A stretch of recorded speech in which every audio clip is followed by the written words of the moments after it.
여러분, 마라톤은 정말 그 올림픽 스포츠에 꽂히기도 하지만 왜 그 많은 사람들이 열광을 할까요? 다른 경기보다 마라톤이 훨씬 힘들어서 그렇습니다. 여러분, 100m 경기도 쉬운 건 아니지만 그 100m 경기는요, 달려가지고 그냥 하고 나면 끝나는 거잖아요.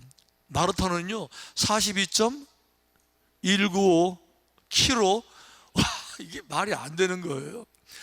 중간에 정말 포기하고 싶고 그만두고 싶고. 제가 지금 마라톤 얘기 왜 하는가 하면 성경이 믿음 생활을 그렇게 표현해요. 믿음 생활은 단거리 경주가 아니다. 믿음 생활은 장거리 경주처럼 하는 것이다. 자, 성경에 이런 말 나오잖아요. 이러므로 우리에게 구름같이 둘러싼 허다한 증인들이 있으니. 예, 마라톤 마지막 고린치지 볼 때요, 수많은 허다한 증인들, 구경꾼들이 있어요. 얼마나 많은 거리를 뛰어왔겠습니까? 다 모여 있어요. 모든 무거운 것과 얽매이신 걸 다 벗어버리는 거예요. 그리고 우리 앞에 당한 경주예요. 경주를 마지막까지 도착하는 것. 중간에 포기할 때 많이 있지만 순발력을 필요로 하는 단거리 선수가 아니라 오래 참고 오래 경기하는 거예요. 이런 말씀 왜 드리는가 하면, 믿음의 조상 우리 아브라함 공부하고 있는데 아브라함도 그 믿음을 저희들에게 보여줘요. 자, 오늘 장면은 아브라함이 드디어 가나안 땅에 도착하는 장면인데 이렇게 시작해요. 아브라함이 그의 아내 사레와 조카 롯과 하란에서 모은 모든 소유와 얻은 사람들을 이끌고 가나안 땅으로 가려고 떠나서. 그런데 바로 그 다음 절이 우리에게 뭔가를 쿵 하고 이렇게 안겨줘요. 바로 그 다음 절 우리들에게 이 부분은 정말 다뤄봐야 돼 라고 말하는데, 떠나서 그 다음 절 뭐예요? 다음 뭐예요? 마침내 가나안 땅에 들어왔어요. 한번 따라해 볼까요? 마침내라는 말은 무슨 얘기죠? 중간에 과정이 정말 우여곡절이 많았고요, 너무 힘들고 너무 어려웠다, 이런 얘기예요. 중간에 정말 포기하고 싶을 때가 너무도 많았다는 거죠. 예를 들면 이거는 도저히 불가능한 얘기예요. 100m 선수가 올림픽에서, 자, 라인에 이제 포즈를 취했어요. 자, 이제 심판이 레디 총 쐈어요. 100m를 막 달려가서 골인을 이렇게 했는데 해설위원이, 와, 저 선수요 조금 전에 100m 출발했는데요 마침내 골을 했습니다. 이게 말 돼요? 100m에는 마침내라는 말을 쓸 수가 없는 거예요. 마라톤처럼 정말 오랜 세월 견디고 참고 이겨서 마지막에 도달할 때 그걸 마침내라고 쓰는 거죠. 근데 아브라함이 하란에서 출발해서 가나안 땅까지 왔는데, 하란이 어딘가 요즘 말로 말하면 메소포타미아예요. 바벨론 문명이거든요. 조금만 나서면 다 사막이에요. 사하라 사막 다 사막이잖아요. 당시 차도 없었어요. 그걸 걸어서 이 메소포타미아, 그 사우디에서부터 지금 이스라엘까지 걸어서 오는 과정이, 그 사막 지경에 우리 이 여름에 조금 덥다고 다 난리였는데 이게 얼마나 쉬웠겠어요. 산적이며 강도며 먹는 거며 쉬는 거며 그거 다 견디고 마침내 왔다고 말하고 있는 거죠. 그런데 성경에 보니까 마침내라는 말이 또 쓰인 곳이 있더라고요. 여기에요. 이삭 얘기할 때 쓰이는 겁니다. 하나님이 아브라함에게 네 아들 이삭을 잡아서 제물로 바쳐라. 이게 다 과정 지나가지고 이제 이삭의 마지막 인생을 설명하는 장면에 이런 말이 나와요. 이삭이 그 땅에서 농사하여 그 해 100배나 얻었고 여호와께서 복을 주심으로 그 사람이 창대하고 왕성하여, 그리고 뭐예요? 마침내 어떻게 됐어요? 거부가 돼요. 마침내 어마어마한 복을 받는데 그냥 하루아침에 복 받은 거 아니에요. 한 해에 100배 얻었다고 거부가 된 게 아니에요. 이 마침내라는 것은 한 해 100배 하기 이전에 그 신앙의 시작부터 많은 여정을 겪어와서 드디어 마침내 놀라운 축복, 놀라운 거부에까지 이르는 거예요. 이 마침내. 그럼 이삭의 삶의 여정이 어땠을까? 여러분, 이삭이 뭐 멋진 삶을, 뭐 행복한 삶 보장된 게 아닙니다. 이삭이야말로 가장 비참하게 인생을 마칠 뻔한 사람이 이삭이에요. 왜 그런가 하면 하나님께서 아브라함에게 네 아들 독자 이삭을 바쳐라 그랬을 때 하나님이 아브라함이 그 말을 듣고 이삭을 불러냅니다. 이삭아, 나가 어디 좀 가야 되겠다. 그리고 3일 길을 갑니다. 그 다음에 이제 나귀도 다 내려놓고, 성경이 이렇게 되어 있어요.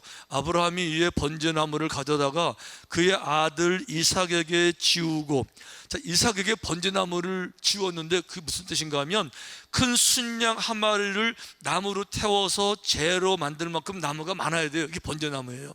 그러니까 나무 이만큼 가지고 안 되는 거예요. 양 한 마리를 다 태워서 재로 만들어야 되니까 통나무들 이만큼은 돼야 그거 하잖아요. 이거를 묶어서 그 등어리에 매었던 얘기는요, 이삭이 어린애가 아니다, 그런 뜻입니다. 이삭이 청년이었다, 자랐다, 이런 말을 하고 있는 거죠. 그러니까 그 이삭한테 그 무거운 장작 그걸 묶어서 어깨에 메어주고 걸어가는데, 이삭이 물어봐요. 아버지, 장작은 내가 맸지만 양은 어디 있죠? 양은 하나님이 준비하실 거야. 이거 갔습니다. 가가지고 이삭이 돌들 갖다가 평평하게 제단 쌓고, 그 위에 그 나무를 켜켜이 이렇게 쌓아놓고, 그 위에 양만 얹으면 되는데, 아버지 양 어디 있죠? 아버지가, 네가 양이다. 농담이 아니에요. 지금 네가 양이다. 그럴 때 이삭이 얼마나 충격이겠어요. 그리고 아버지 다 늙은 아버지가 이리 오너라. 100살 넘은 아버지가 무슨 힘이 있습니까? 청년인데 장작 이만큼 지고 왔잖아요. 지금요, 아버지 밀주고 가면 돼요. 그런데 이삭이 안 그렇게 해요. 왜요? 하나님을 알거든요. 하나님을 믿거든요.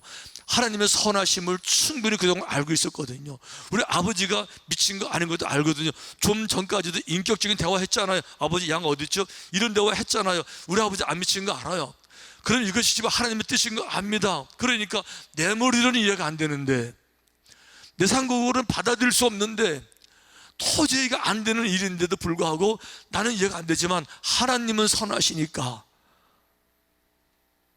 하나님은 잘 의심할 수 없는 거룩한 분이니까, 나는 정말 황당하지만, 뭐 설명 안 되는 거지만, 어쩔 수 없이 꼼짝없이 누워서 이 죽을 때, 그리고 아버지가 이 칼을 들고 이렇게 내려치려고 했을 때, 이삭이 그걸 누워서 바라보면서 눈을 찌끄 감고 그 받아들이는 장면에 이삭의 마음을 생각해 보셨어요. 그 이삭이요, 충분히 도망갈 수 있고 거절할 수 있었음에도 불구하고 그렇게 안 하고 순종해요. 나중에 이제 그래서 이제 신학자들 그런 얘기 하잖아요. 이삭의 이 행동은 예수님의 행동의 표본이었다. 얼마든지 피해갈 수 있고 도망갈 수 있지만, 희생양, 어린 양의 의미를 알기 때문에 주님 십자가에서 고스란히 감당한 것처럼 이삭도 자기가 어린 양이 되어야 알고서 자신의 몸을 그 예물로 드렸다, 그러잖아요. 어떤 신학자는 이렇게 말해요. 마지막 순간에 아브라함이 칼로 내려치려고 했을 때 아브라함의 믿음을 보시고, 아브라함아 스탑 했다고 말하지만, 다른 신학자는 이렇게 말해요. 아브라함의 믿음을 보고 습한 것이 아니라 이삭의 믿음을 보고 멈추게 하신 것이다. 왜요? 이삭이야말로 도망갈 수 있는데 도망가지 않냐고 꼼짝없이 누워서 칼을 온몸에 받아들이려고 하는 그 믿음을 보시고, 그런 이삭을 죽일 수가 없으시니까 하나님이 스탑하신 것이다. 저는 둘 다 말 된다고 생각해요. 여러분, 찌르는 사람이 무서워요? 칼 받는 사람이 무서워요? 잘 이해가 안 돼요? 누워가지고 칼 받는 사람이 무서워요? 찌르는 사람이 무서워요? 이삭은요, 고스란히 받으려고 도망갈 수 있음에도 불구하고 고스란히 온몸으로 순종으로 받아들이는 거예요. 이런 믿음의 여정을 전체적으로 보니까 마침내라는 거는요, 많은 우여곡절 끝에 그 믿음이 주께 상달되면서 하나님이 너무 귀하시니까 어마어마하게 쏟아부어 주시는 이런 은혜를 입게 된 줄로 믿습니다. 중요한 거는 믿음은 한순간에 떠나는 결단이에요. 내가 믿기로 하는 건 결심이에요. 믿음의 순간은 결단은 한순간이지만, 믿음의 성장과 믿음의 승리와 믿음의 축복은 한순간이 아니에요. 과정 중에 이루어져요. 장거리 경주를 통해서 여러분 이루어지는 거죠. 성경이 이렇게 되어 있어요. 스스로 속이지 말라. 하나님은 업신여김을 받지 아니하시나니 사람이 무엇으로 심든지 그대로 거두리라. 무엇으로 심든지 심은 대로 거두는 건데, 값진 모든 것들은, 값지다는 것은요, 값이라는 것이 대가에 양하고 정비라는 거예요. 비싸고 값일수록 대가를 많이 치러야 되는 것이고, 싸구려일수록 노력을 안 해도 조금만 해도 싸구려 얻을 수 있는 거죠. 그러니까 무엇으로 심든지, 무슨 얘기입니까? 정말 귀한 것은요, 귀한 걸 심어야 귀한 걸 얻어야 되는 건데, 사탄은 안 그래요. 사탄은 늘 심지 않고 거두라 그래요. 쉽게 쉽게 해, 늘 그런 식으로 말하는 거예요. 그러니까 사탄은 주님께 뭐라고 유혹합니까? 뭐하러 40일 금식하고 고생하세요? 떡 가지고, 돌 가지고 떡 만들어 드세요. 그냥 끝내세요. 이렇게 쉽게 하세요. 뭐하러 고생하십니까? 성전에서 뛰어내리시면, 슈퍼맨처럼 뛰어내리면요, 한 방에 다 알아봐요. 당신이 메시아인 거. 굳이 뭐 십자가 지고 그러지 말고 쉽게 가세요. 쉽게 가세요. 쉽게 가라고 다 유혹해요, 사탄은. 근데 예수님은 그거 다 거절했어요. 예수님께서 정말 뛰어내리고 싶은 순간이, 이젠 진짜 못하겠다, 이제 스탑 선언하고 이제 못해, 그런 순간이 있었을 거라고 생각한다 그러면 이 장면이에요. 주님께서 십자가를 달리셔서 안 걸어도 지금 사람들에게 조소, 비웃음, 침뱉음, 조롱, 욕, 비웃음, 그 수치심, 부끄러움을 그냥 견디고 있는데 이런 말이 들려요. 이르되 성전을 헐고 사흘에 짓는 자여, 네가 만일 하나님의 아들이거든 자기를 구원하고 십자가에서 내려오라. 십자가에서 내려와, 십자가에서 내려와. 이런 말 들을 때 얼마나 내려가고 싶으셨을까? 얼마나 그만두고 싶으셨을까? 또 이런 말도 있어요. 그가 남은 구원하였으되 자기는 구원할 수 없도다. 그가 이스라엘의 왕이로다. 지금 십자가에서 내려올지어다. 그러면 우리가 믿게, 내려와, 그러니까 믿을게, 내려와, 내려와. 이런 말 들을 때 얼마나 내려오고 싶으셨을까요? 그런데 예수님은 당신이 하는 일이 얼마나 중요한 일인지를 너무도 잘 알고 계셨었어요. 내가 죽어야만이 모든 사람들, 모든 영혼들의 죄를 근본적으로 정말 씻을 수가 있어요. 씻겨낼 수가 있어요. 죄를 씻겨내고 그 죄로부터 받았던 억눌림, 부담감, 죄책감, guilt complex, 이 모든 무거움들을 다 벗어낼 수 있는 것은 희생제물이 있어야 되는데, 당신이 그것 때문에 오신 거 알잖아요. 세례요한 뭐라고 말했습니까? 보라, 세상 죄를 지고 가는 하나님의 어린 양이라고 그랬는데, 세상 죄라는 거는요, 세례요한 시대의 세상만 말하는 거 아니에요. 모든 세상, 앞으로 모든 세상 가운데, 이 땅의 모든 세상에서의 그 죄를 씻기는 그 일을 위해서 오신 하나님의 어린 양인 것을 주님이 알고 계셨는데, 내가 힘들다 그래서 내가 내려뛰면 고통은 사라지겠지만 그거는 불가능해지죠. 그러니까 가장 중요한 걸 아시니까 온몸으로 마지막까지 죽기까지 버티시고 결국 죽으신 거예요. 자, 이게 이제 이게 정말 대가를 지불한다는 건데, 주님이 돌아가심으로써 완전히 죄의 싹은 다 사라졌지만 그걸로 끝난 것이 아니라 부활하심으로써, 우리와 함께 하심으로써 또 우리에게 동행하시고 생명의 능력을 주시는 줄 믿습니다. 어쨌든 다시 이제 아브라함 얘기를 가면 그런 거예요. 아브라함이요, 자, 하란을 떠나서 마침내 도착했다 그랬는데, 떠난 과정과 마침내 사이의 일들이 하나도 성경에 기록되어지지 않은 건 좀 아쉬워요. 몇 가지 사건이 있으면 좀 더 은혜가 될 텐데 아무것도 없는데 한 가지 힌트를 찾을 수 있겠더라고요. 보세요. 아브라함의 평상시 모습을 보세요. 자, 가나안 땅, 큰 땅이 있는데 지금 어딘지 모르고 계속 가요. 하나님 뭐라고 말씀하셨는가 하면, 갈 바를 알려주게 너는 가기만 해. 이래가지고 계속 나가고 있는 건데 국경 근처에 도착했어요. 그 장면이 이제 이렇게 되어 있습니다. 아브라함이 그 땅을 지나 세겜 땅 모래 상수리 나무에 이르니, 이제 가나안 입구예요. 그때 가나안 사람이 그 땅에 거주하고 있는 거예요. 여호와께서 아브라함에게 나타나 이르시되 내가 이 땅을 내 자손에게 주리라 하신지라. 그러니까 이제 이 땅이 네 땅이야 라고 알려주시는 거예요. 이럴 때 아브라함이 어떻게 생각하는가 하면, 아, 이제 다 왔구나, 여기구나. 그러면 아브라함은 뭐 해야 됩니까? 아브라함이 와서, 아이고 너무 힘들어서 좀 쉬어야 돼. 야, 일단 주변을 좀 돌아볼까? 청소 좀 할까? 어디 가서 좀 집을 먼저 만들까? 뭐 이래야 되는데요, 그런 거 없이 성경이 이렇게 말해요. 여호와께 그가 그곳에서 제단을 쌓고, 제일 먼저 한 게 뭐예요? 제단을 쌓는 거예요. 제단이 뭐예요? 예배를 드리는 거. 지금요, 도착해서 도착하자마자 그 땅에서 예배를 드려요. 이걸로 끝나는 게 아닙니다. 지금 여기는 이 가나안 땅의 초입이잖아요. 조금 더 들어와요. 거기서 베들 동쪽 산으로 옮겨 장막을 치니 서쪽은 베들이요 동쪽은 아이라. 그가 그곳에서 여호와께 제단을 쌓고 여호와의 이름. 조금 더 들어왔는데 거기 와서도 먼저 뭐를 합니까? 제단을 또 먼저 쌓아요. 먼저 예배 먼저 드리고 주님을 찬양하고 영광을 돌리고 감사 먼저 하세요. 그걸로 끝나는 게 아닙니다. 조금 더 가나안 땅 안으로 더 들어갑니다. 이 아브라함이 장막을 옮겨 헤브론에 있는 마므레 상수리 스풀에 이르러 거주하며 거기서 여호와를 위하여 제단을 쌓았더라. 좀 더 들어갔는데 이제 아시죠? 아브라함은 가는 곳마다 먼저 제단 쌓고, 여기 도착하면 먼저 제단 쌓고, 여기 먼저 제단 쌓고. 무슨 얘기하고 있어요? 가는 곳마다 하나님을 의지하고, 가는 곳마다 하나님을 찬양하고, 하나님과 동행하는 이런 여정을 거쳐서 마침내 가나안 땅에 도착한 줄로 믿습니다. 지금 이 얘기하고 있는 거예요. 그러니까 마침내 왔다는 거는 모든 순간, 상황에 관계없이 모든 순간마다 먼저 하나님을 생각하고 감사를 드리고 먼저 제단을 쌓고 예배 먼저 드리고, 그걸로 끝나는 게 아니에요. 마침내를 알 수 있는 또 다른 이제 한 가지 힌트가 있는데, 아브라함이 떠난 곳을 보면 알아요. 아브라함이 떠난 곳이 하란이거든요. 하란은 그 당시에 세계 4대 문명의 발상지, 메소포타미아, 바벨론이에요. 근데 바벨론은 문명, 최고의 문명, 최고의 물질, 풍요로운 도시, 맨모니즘, 최고의 그 물질주의. 그런데 한 가지 문제, 거기는 우상의 도시잖아요. 그러니까 아브라함이 하란을 떠났다는 거는요, 무슨 뜻이에요? 물질 중심의 삶에서, 물질, 풍요 중심의 삶에서 이거 손 딱 끊고 돌아서서 풍요와 관계없이 하나님을 따라갔다, 지금 얘기하고 있는 거예요.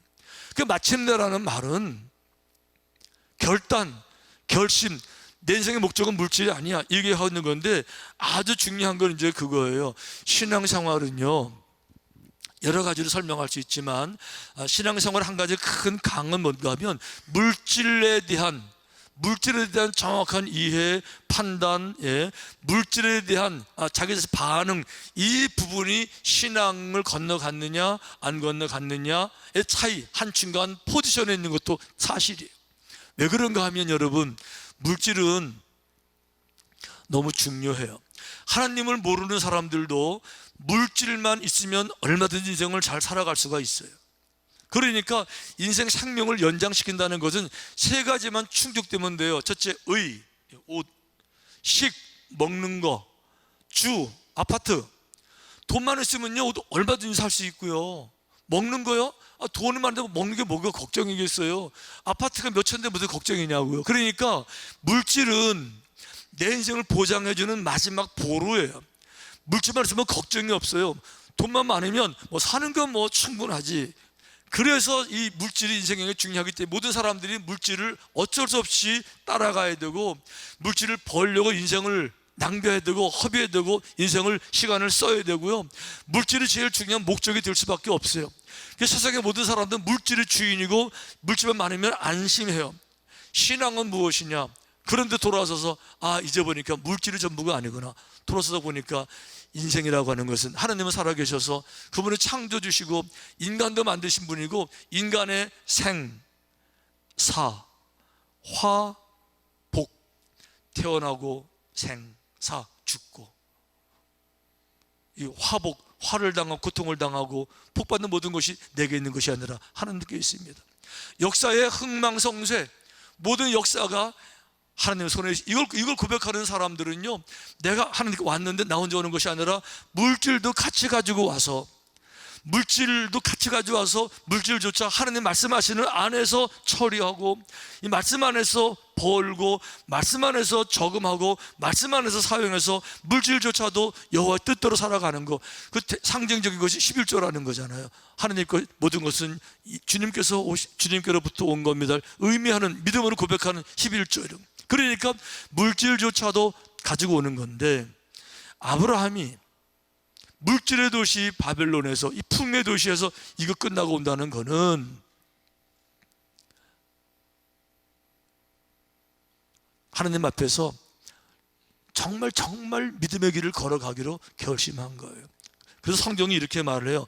집주인이 아침 하인이 두 주인을 섬길 수 없나니 호기를 미워하고 저를 사랑하거나 호기를 중히 여기고 저를 경히 여길 것이 믿느라 너희는 하나님과 재물을 겸하여 섬길 수 없다. 정말 하나님과 재물을 겸하여 섬길 수 없다. 그러니까 이 물질조차도 그 말씀 따라 살아가야 되는데 그게 안 되는 분들, 쉽게 말 11조가 안 되는 분들은 그게 나오긴 나오는데 뭔가 2%가 좀 껄쩍지근하고 나오는데 그냥 자유로운 막 이렇게 눌리는 것 같고, 성경이 말하는 진정한 자유, 진정한 평화 있긴 있는 것 같은데 왜 그 스스로 이제 양심이 살아있어서 그러는 거예요. 영혼이 살아있어서 느끼는 부담감이 되는 건데, 그러니까 사도 바울이, 우리 지난주에 아주 사도 바울 목회론 하면서 귀한 시간 보냈잖아요. 마지막 6장에서 사도 바울이 디모데에게 목회의 아주 중요한 한 가지를 결론적으로 이렇게 말해요. 성도들에게 물질에 대해서 바로 가르치지 않으면 목회가 되지 아니한다. 성도들에 대해 물질관을 바로 가르쳐서 믿음대로 살게 하지 않으면 교회가 이루어지지 않고 믿음에 들어오지도 못한다라고 말하면서 그 물질의 몇 가지 정리해 주시잖아요. 새벽에 못 오는 분들을 위해서 좀 소개해 보면 이렇게 말했어요. 디모데전서 6장에 보니까 우리가 세상에 아무것도 가지고 온 것이 없음에 또 아무것도 가지고 가지 못하리니, 이게 물질관이라는 거예요. 빈손으로 왔잖아요. 평생을 돈 번다고 아무리 아웅당해도 결국 떠날 때 아무것도 못 가져갈 텐데 그것 때문에 평생 고생하고 그렇게 하지 말라는 거죠. 어차피 끝날 때 다 끝나고 가는데 수위에는 주머니가 없다면서요. 죽어가면서 뭘 가지고 가겠어요. 근데 거기다가 인생 다 쏟아서 그 살지 말아라. 또 이제 디모데전서 6장에 사도 바울이 이렇게 권면했어요. 돈을 사랑함이 일만하게 뿌리가 되나니 이것을 탐내는 자들은 미혹을 받아 믿음에서 떠나 많은 근심으로써 자기를 찔렀도다. 돈을 사랑하는 게 일만하게 뿌리예요. 돈을 너무 사랑하니까 죄 짓는 방법으로 돈을 벌어요. 죄 짓는 방법은 술집에서 돈도 벌고 소매치기도 하고 인신매매도 하고, 돈을 너무 사랑하니까. 또 돈을 벌었는데 그냥 하나님은 모르니까 서운하게 다 개념이 없으니까 돈 쓰면서 다 죄 짓고 바람 피고 다 이렇게 해버려요. 그러면서 또 탐내는 이런 마음 가지고 믿음에서 떠나요. 하나님을 떠나요. 욕심 사납게. 그래가지고 형제들 지금 돈 때문에 싸우고 명절때도 오지도 가지도 않고, 그럴 때 여러분 손해보는 길을 선택하고 평화를 선택하는 거예요. 아멘? 아멘? 어쨌든지 간에 결국 돈을 사랑하는 사람들은 믿음에 들어오지 못하고 믿음을 떠나게 되어 있어요. 그러면서 사도 바울이 이런 얘기를 해요. 정말 최선을 다해서 이 땅에서 성공한 많은 사람들이 있다. 돈을 많이 버는 사람들도 있다. 그들에게도 바로 가르쳐다. 내가 이 세대에서 부한 자들을 명하여, 부한 자들에게도 물질관을 바로 가르쳐라. 뭐를 명하느냐? 첫째, 마음을 높이지 말고 돈 많다고 교만하게 만들지 말라. 돈 많다고 교만하지 않게, 수 높이게, 폼 자랑하지 않게, 돈 없는 사람들 깔보지 않게 제대로 가르쳐라. 부자들에게 이거 제대로 가르쳐라. 돈 많다고 그래서 높아지는 거 아니고 낮아지는 거 아닌데, 돈 많다고 마음까지 높아져가지고 교만하지 않게 해라. 그리고 이 정함이 없는 재물에 소망을 두지 말고, 재물에 영혼 다 팔려가지고 재물만 돈만 많으면 돼, 이렇게 하지 않게 해라. 어떻게 하라고요? 오직 우리에게 모든 것을 후히 주사 누리게 하시는 하나님께 소망을 둬라. 아무리 재물이 많아도 정말 하나님을 바라보는 사람이 되게 하라. 아멘. 여러분, 이게 부자들에게만 해당돼요? 부자든 가난하든 모든 사람들에게 다 똑같이 적용이 되는 거예요. 이 많은 재물이 아브라함과 하나님 사이에 방해가 되지 않아. 재물이 많지만 그것 때문에 아브라함 인생이 망가지질 않아요. 재물이 많은데 그것 때문에 아브라함이 교만하다든지 죄를 짓는다든지 안 그래요. 그렇게 믿음의 길을 계속 걸어가요. 아멘. 그래도 우리가 오늘 아브라함 얘기 들으면서 믿음의 조상 아브라함의 얘기를 들어보니까 믿음은 단거리 경주가 아니구나. 믿음은 이렇게 그만 못해 안 해, 이런 게 아니구나. 믿음은 장거리 경주예요. 포기하고 싶을 때 많고 내려놓고 싶고 그만두고 싶어도 그래도 계속 주님서 붙잡고 장거리 경주 계속 걸어가는 거예요. 그런 믿음으로 승리하게 되시기를 주님의 이름으로 축원합니다.